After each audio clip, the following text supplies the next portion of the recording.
I'm Laszlo, by the way, and I'm a co-organizer of this meetup, along with Adam and Clarky and Ellie and the others I didn't mention. So when I started programming or unit testing, I've already understood how unit testing can help me.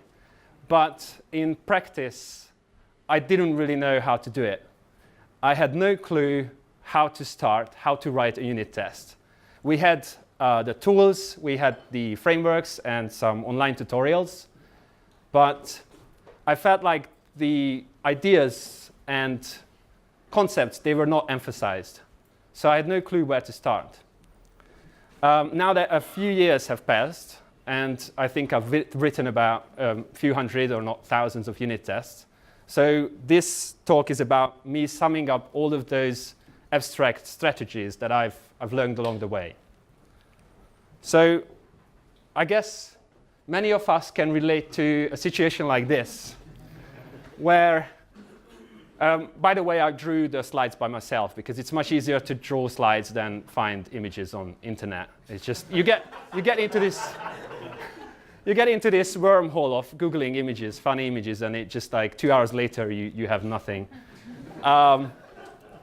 So yes, there's many of us been here where unit testing kind of seems like as a chore, something that we do as an addition to the implementation rather than being a vital part of the development process.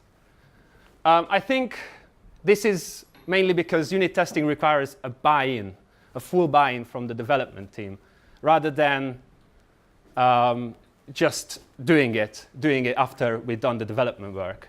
It also demands a discipline to hold the test code to the same level as the production code. And this can happen. And I think test after can be a bad sign. Not necessarily the worst case scenario, but it can be a bad sign. So why do we write unit tests in the first place? This is like a simple question. It has many answers. But I think mainly because we write units. So let's say the application consists of many building blocks. We can call them units. And we write tests to prove that each unit works in isolation, so we can trust them. Trust, I think, is the most important. Yeah, I know. So trust is the most important, obviously the most important reason to write a test. Of course, we have many other benefits beyond trust. But trust gives us the feeling that we can refactor units without breaking their intended behavior. So I can refactor my code base, and I know when I touch a unit that I can trust that somebody 2 years ago intended a behavior, and I won't break it. Or if I break it, I know that I'm changing the intended behavior. So let's look at some testing approaches. Where do we start? I mean, obviously you have to start identifying your own units. This is probably the easiest one, because there is no rule for this. It's entirely up to us what we consider a unit. We can consider a unit a bunch of functions as a unit, or a single function as a unit. We can consider a class as a unit, or we can take framework-provided abstractions like an Angular component or a React component, and just test that as a unit. So let's say we have been tasked to refactor a legacy code base with absolutely zero unit tests. So it probably go like this. So obviously, once we calmed down and just left the office, came back, and dished our resignation letter, we go ahead. We go ahead and we try to refactor a messy 10 years old legacy code base. Unit testing actually can help us. The first thing we do is we try to identify a unit. And there is a really simple rule that can help to start the work. Is if there is a unit that proves, so you say, this is the unit, this is my unit, and it still proves very difficult to test. What do? It's simple. You just break it down to multiple units. This is a very simple rule, but we often overlook it. Break it down, keep breaking it down until you can handle it, until you get a grip of it. So what unit testing aligns with, I think, is a few parts of the Unix philosophy, which was Unix philosophy is rather aged now, and it still holds up. And it goes, write programs that do one thing and do it well. Also, it goes, write programs that work together, which we'll detail a bit later. And it also goes, write programs to handle text streams, because that is the universal interface. Obviously, the last one is the Unix-specific one, so we only focus on the first two.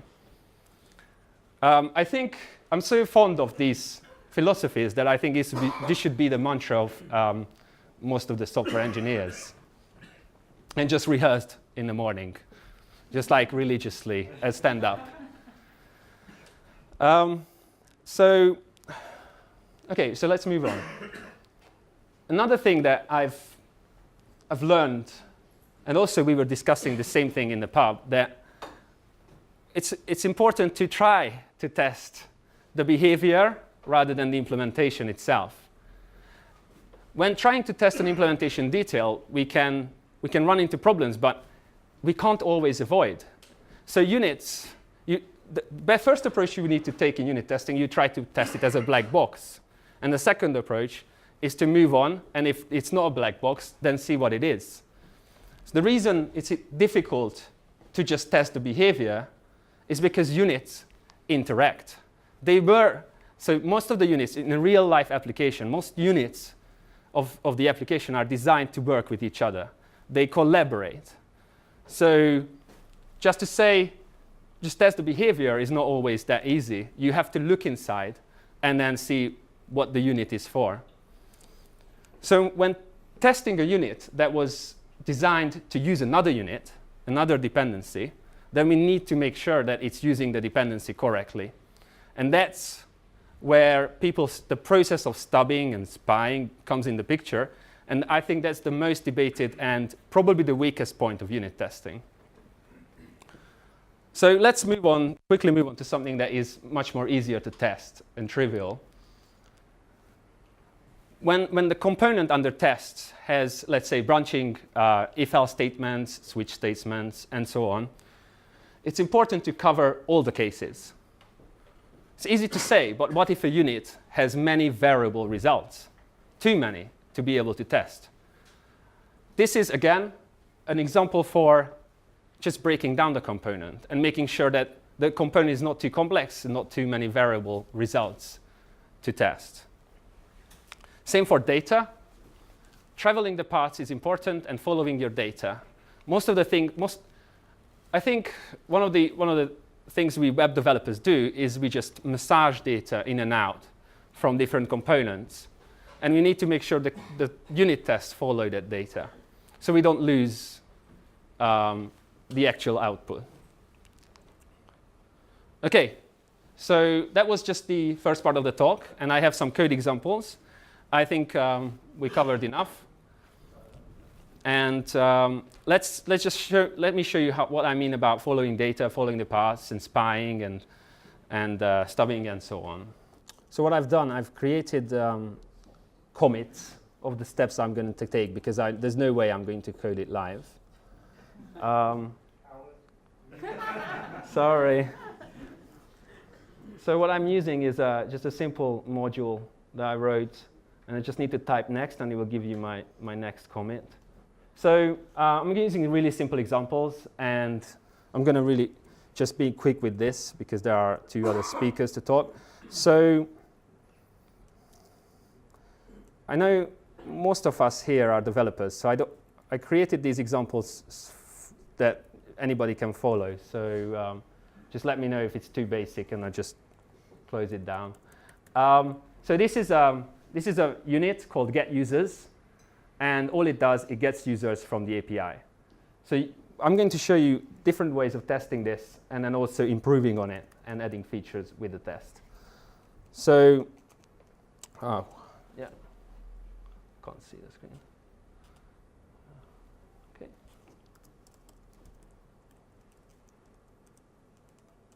this new test.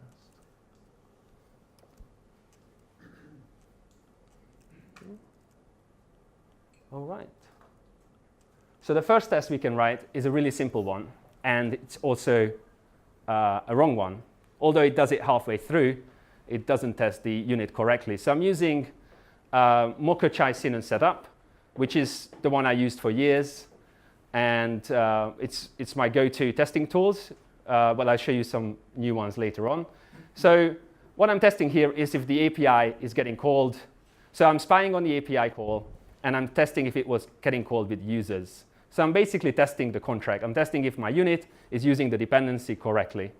However, in this case, even though I'm going to get a green build, it's not enough, because the get users, it doesn't do what it has to do. I mean, even if it does I'm not sure if it does. So I'm just going to run the test here, sorry.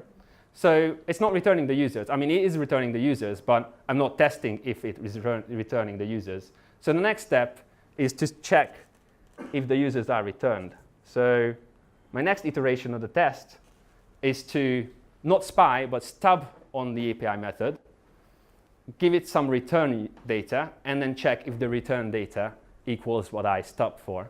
So this is a highly debated part of unit testing when you have a dependency and you start stubbing it and modifying it, but really there is no way. There is no other way to test it. There are, though, elegant ways, more elegant than these ones. So I'm going to show you that one. Okay, just go next.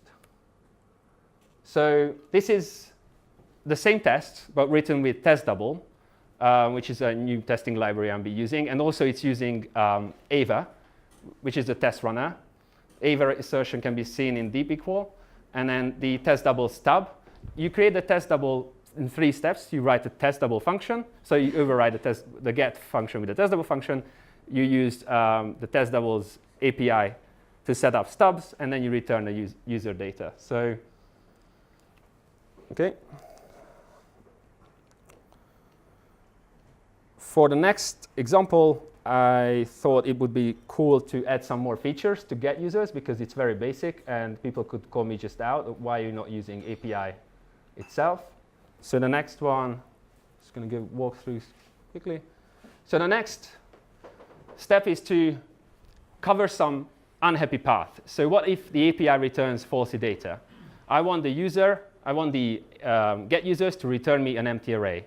So I just listed all the faulty values, and I'm using Ava. Ava has a plan assertion where you can plan your assertion numbers. So if the assertion, if I assert more or less, then it will also fail the tests, and I do the stubbing as prior. So as you can see, my test started failing, which means that I need to implement it. Can I move this? Yeah. So once I implement the 5 minutes. Okay, cool. So once I implement, I've just save.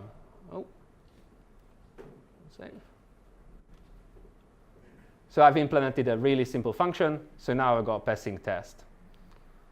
What else do I have here? Okay, so the last test I've written here is the check. Let's filter out users that has invalid values. So I've written the test, again, a very simple manner with the TestDouble and Ava assertions. I have a failing test, and then I can just go and implement it in the first place. So here's the code. It doesn't filter users.